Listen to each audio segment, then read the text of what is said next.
Dans le vif du sujet. Dans le vif du sujet.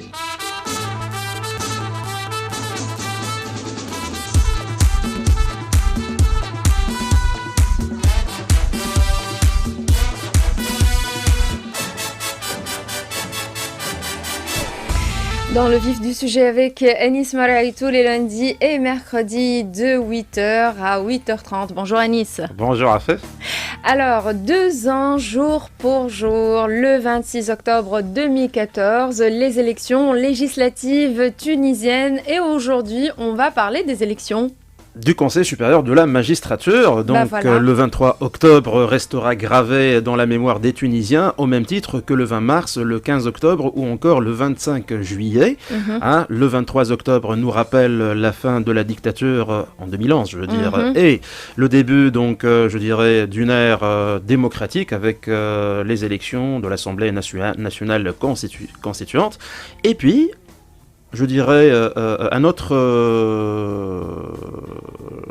donc une construction démocratique nouvelle qui vient s'ajouter à la démocratie naissante en Tunisie, c'est le Conseil donc supérieur de la magistrature, dont les 45 membres ont été élus donc le 23 octobre dernier, c'est-à-dire dimanche. Nous sommes dans l'attente de M. Chafik Saksar, le président de l'ISI, l'instance supérieure indépendante pour les élections, qui doit être là d'ici quelques instants pour en parler. Et surtout, il va nous donner la feuille de route pour l'accomplissement donc d'autres œuvres démocratiques, à savoir la Cour constitutionnelle.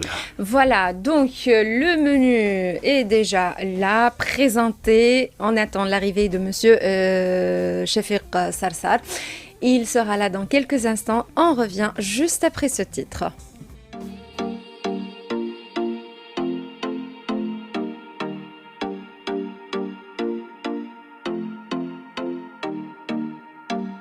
Come here and visit my world. Come here and visit my world. Did history, shining stars. Our love is the only way. Don't get lost, cause I'm waiting. Summer feelings are waiting, boy. You and me is more than 100 miles. You and me is more than the gray sky. You and me is more than the lonely days. It's our time to go. Dance with me one more time. You and me is more than 100 miles.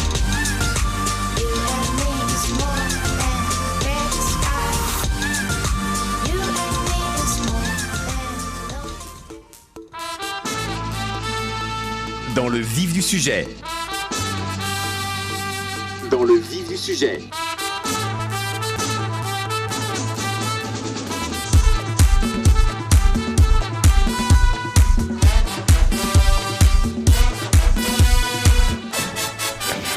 Et voilà donc Monsieur Chafik Saksar, président de l'instance supérieure indépendante pour les élections. Il est là avec nous. Bonjour Si Chafik et merci d'avoir accepté notre invitation. C'est un plaisir.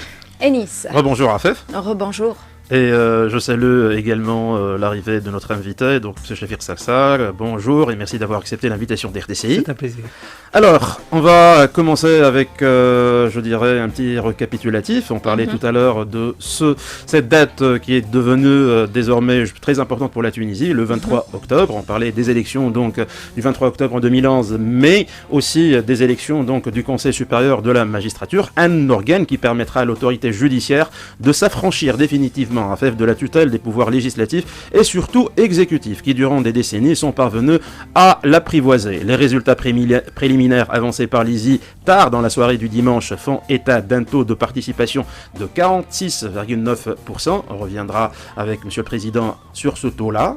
Pour une élite du pays, le taux ne me semble pas et ne semble pas très important pour donc par rapport donc à la majorité des citoyens qui vont dans des élections donc législatives ou autres, soit 6275 votants parmi ceux qui se sont inscrits pour ces élections, dont 2093 femmes. Durant cette élection, la parité a était plus que respectée, comme le stipule la Constitution dans son article 46, et la gente féminine s'est appropriée plus que la moitié des sièges du Conseil.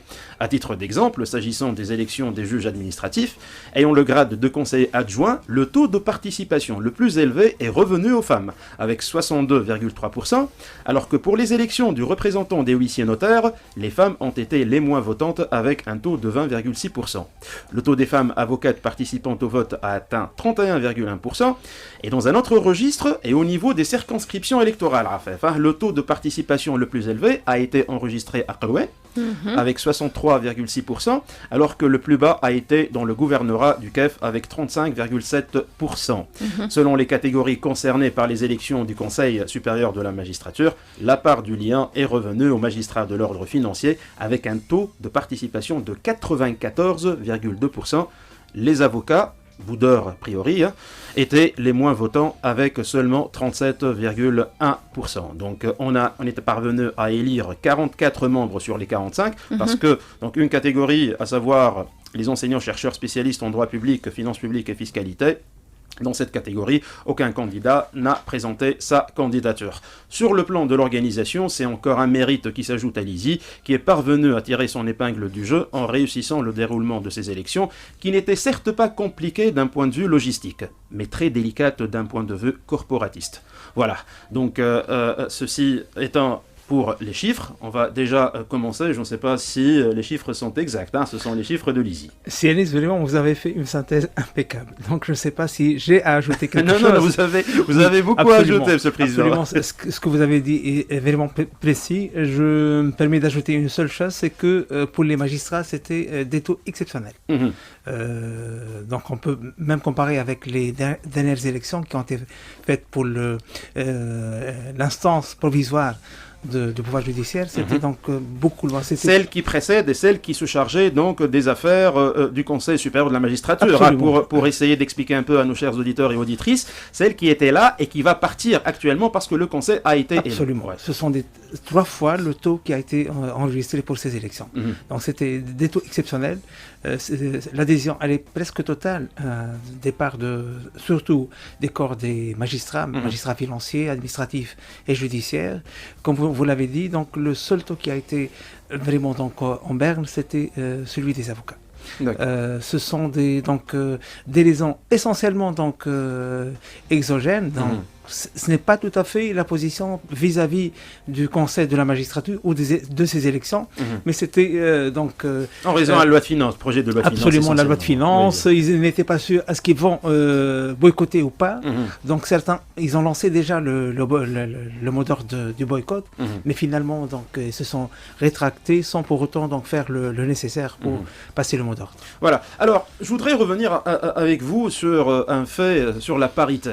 Donc nous avons remarqué, là on va essayer d'entrer un peu dans les taux si vous permettez, et peut-être épingler aussi une disposition qui a changé un peu la donne dans la loi relative donc au Conseil supérieur de la magistrature, celle d'avril, donc qui est sortie en avril, organisant donc le déroulement de ces élections-là et la composition donc du Conseil. Alors, Monsieur le Président, on parle de 2093 femmes, Oui. Toutes catégories confondues, qui sont qui ont voté donc le Conseil supérieur de la magistrature, et nous sommes parvenus à élire plus de femmes que d'hommes. Absolument. Et là, autant nous nous réjouissons, je dirais, de cette parité qui n'existe pas même dans les pays, je dirais, les plus démocratiques du monde. Mais là, d'après ce que j'ai pu savoir, il y a eu un problème au niveau, donc, je dirais, je vais choisir mes mots pour que je ne sois pas taxé de misogyne, mais c'est juste parce qu'il s'agit donc de droit, essentiellement. Oui. Là, il y a eu 19 femmes. 18 femmes. Et 14 hommes. Et 14 hommes. Oui. Et là, nous avons remarqué... Sachant qu'il y a 12 qui sont nommés escalités, oui. Donc, et qui sont essentiellement, je pense, 11 hommes. Donc, dans les 45, finalement, on va retrouver uniquement 18 femmes sur 45. Ah, d'accord. D'accord. D'accord. Donc, il y a un équilibrage qui a été fait en amont. D'accord. Donc, finalement, c'est vrai, le taux paraît un peu élevé Oui. par rapport. Donc, à titre d'exemple, vous avez cité les huissiers notaires. Le métier de huissier notaire est essentiellement et traditionnellement masculin. Oui. Comme vous le savez. Oui. Mais Pour finalement, les exécutions, absolument. voilà. Oui. Donc, quand on dit que nous avons un conseil où il y a 18 femmes sur 45, on revient essentiellement aux équilibres généraux Oui. qu'on connaît. Oui, donc vous Donc allez... il faut préciser que c'est 18 femmes sur 45. Hein. Nous parlons donc des élections et non pas des escalités. Escalités, ça veut dire qu'ils sont nommés en fonction de leur qualité. Par exemple, le premier président de la Cour de cassation, le premier président de la Cour donc administrative, de tribunal administratif, le premier président donc de la Cour des comptes. Ce sont des D'accord. escalités, c'est-à-dire c'est par leur qualité qu'ils siègent obligatoirement dans ce siège-là. Restent les 45 moins les 11 qui sont escalités, ceux-là sont allés donc... Moi, les 12. Il oui. y a une femme parmi les 12 escalités oui. qui... Voilà. Donc, Alors, pour parler un peu des délais, ensuite on passera donc à un autre sujet pour les délais. non, Donc, juste un point sur la parité. Oui. Cette fois, c'est pour la première fois qu'on applique dans la législation tunisienne la parité au niveau du vote, pas au niveau des listes. Donc en 2011 et en 2014, la parité a été exigée au niveau des candidatures. C'est-à-dire, quand on présente une liste, il faut que la moitié soit des femmes, la moitié hommes, avec la parité et l'alternance.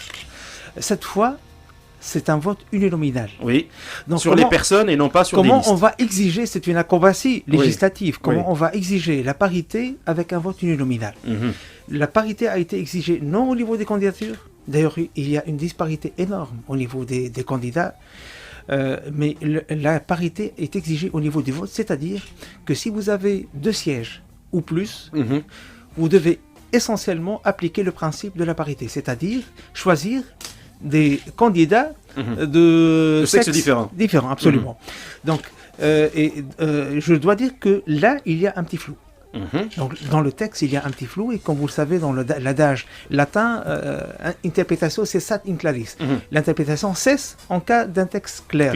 Cette fois, le texte il est un peu ambigu. L'ISI a été donc obligé de faire dans sa décision une interprétation de cette parité. Comment est-ce qu'on va faire la hiérarchie de ces principes? Nous avons les principes que nous savons tous. Il y a un principe exceptionnel. Chaque fois qu'il y a une exception dans un principe, c'est-à-dire que l'exception l'emporte. Donc on a essayé de trouver comment est-ce qu'on va appliquer cette parité au niveau du vote. Ça a été fait comme ça. C'est-à-dire que nous avons dit, voilà, pour ceux qui ont 2 sièges, l'électeur il est obligé de choisir 2, une femme et un homme. Si nous avons 3, l'électeur il est obligé de choisir au moins 2 de sexes différents, c'est-à-dire que l'électeur peut voter pour 2 uniquement, pour 3. Mais quel que soit X, il faut que parmi les gens... Donc il ne peut pas voter pour 2 hommes ou 2 femmes. Voilà, si jamais il vote pour 2 hommes ou pour 2 femmes, la feuille donc sera automatiquement donc, annulée. Donc, et c'est ce qui explique que parmi les avocats, il y a eu le plus grand taux de bulletins nuls. Alors pour les délais, Monsieur le Président, pour les délais, il va y avoir après les résultats. D'abord, avant les délais, je voudrais discuter avec vous du poste vacant. Il reste un poste, celui auquel personne ne s'est présenté, à savoir l'enseignant universitaire, donc maître de conférence ou professeur donc de droit, qui est fiscaliste ou spécialiste de finances publiques. Personne, aucun candidat ne s'est présenté. Alors et là, on peut dire que ces élections sont encore des élections qui sont, je dirais, pas totales, mais elles sont un peu manquantes par rapport à ce... Qu'est-ce que vous allez faire pour donc ce manque-là? Bon, tout d'abord, c'est pas un problème bloquant. C'est-à-dire que le Conseil des magistrats financiers, donc, il peut se réunir avec 14 membres.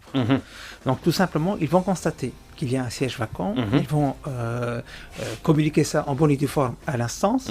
Et évidemment, nous prenons donc le dispositif pour organiser l'élection de ce magistrat, ça va être très simple parce que le corps déjà il est assez limité. Donc ça peut se faire donc d'une façon assez vite avec une focalisation sur ces élections. Donc là, on va avoir sûrement des candidats. Donc c'est pas un problème bloquant. Donc tout va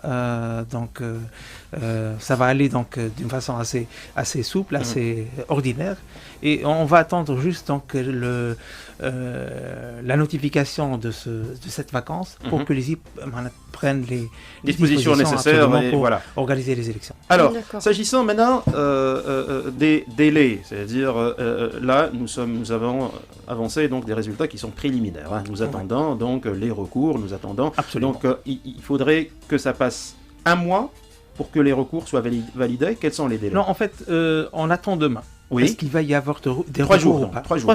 3 jours. Oui. S'il n'y a pas de recours, on va constater que finalement, les résultats sont définitifs. Donc on va les proclamer d'une façon solennelle et d'une façon définitive. S'il va y avoir des recours, les recours sont de deux sortes. Il y a les recours fantaisistes. D'ailleurs, nous avons eu déjà un recours hier soir, un recours fantaisiste qui dit voilà, l'instance elle a enfreint la loi. Pourquoi? Parce que la Constitution elle a prévu que le Conseil doit être élu dans 6 mois, donc après l'entrée en vigueur de la Constitution. On a dépassé largement ce délai.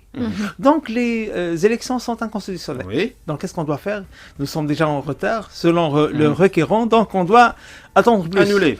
Donc, Non, dans ce absolument. cas-là, on va jamais les faire. Donc d'autant plus, absolument. Donc c'est aberrant. Oui. En fait, il a Il demandé. n'y a pas un délai. Hein. Il y a pas un délai. Il pour a que- demandé un sursis à exécution. Oui. Donc encore, on aggrave Oui. le cas.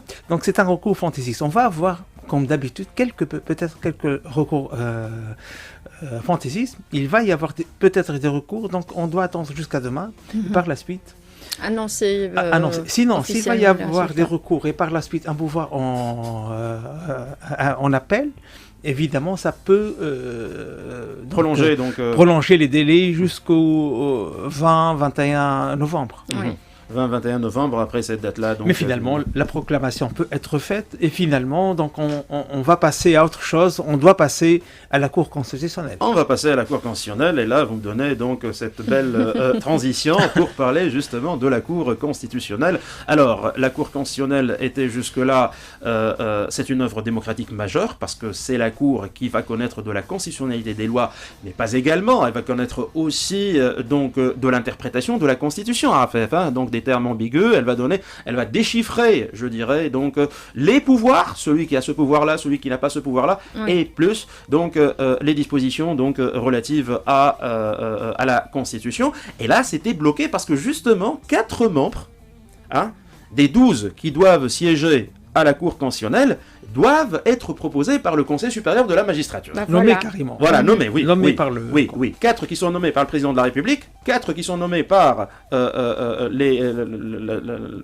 Parlement, et 4 qui sont nommés donc par le Conseil supérieur de la magistrature. La Cour constitutionnelle actuellement devrait commencer. Il y a une loi qui est déjà au Parlement, Absolument. donc il y a une loi qui est déjà, un projet de loi qui est déjà au Parlement, et je pense Non, que la loi, elle a été adoptée. elle a été adoptée, Oui, oui, elle a été elle a été adoptée, et là on attend à ce que les choses s'accélèrent. Bon, là, on a deux choix. Mhm. Si réellement l'élite politique va prendre son courage à deux mains, ils vont essayer d'accélérer le processus. On peut espérer que en fin décembre, début janvier, on peut avoir cette cour. Là, et c'est un rêve tunisien parce que, comme vous le savez, depuis 68, il y a eu de grands procès politiques. Et là, la question de la Perspective, absolument, Amel Tounsi, ainsi de suite, UGTT. oui. Donc à chaque fois, la question de la constitutionnalité a été posée. Donc c'est un vieux rêve tunisien donc de voir cette institution. Donc, mais j'ai une crainte, c'est que juste après l'élection du Conseil, est-ce que on va fixer une feuille de route claire pour la désignation, la nomination des membres, ou est-ce qu'on va laisser donc les choses un peu... C'est-à-dire que si le Conseil se réunit, il va tout d'abord penser à un règlement intérieur. Donc le règlement intérieur peut prendre 2 mois. Donc et finalement, donc on va être en janvier. Oui. Et finalement, on va passer au choix. Mhm. Est-ce que le Parlement et la présidence vont faire le choix d'une façon concomitante ou pas? Donc peut-être donc la Cour ne verra le jour qu'en mars, avril. Et c'est là on va perdre encore du Plus temps. de temps, oui. Sinon, donc, il y a une autre possibilité, c'est que dès décembre, les 3 autorités de nomination décident de nommer les membres. Là, il faut attirer peut-être l'attention sur cette question. Donc, il y a des méthodes pour ne pas perdre encore de temps.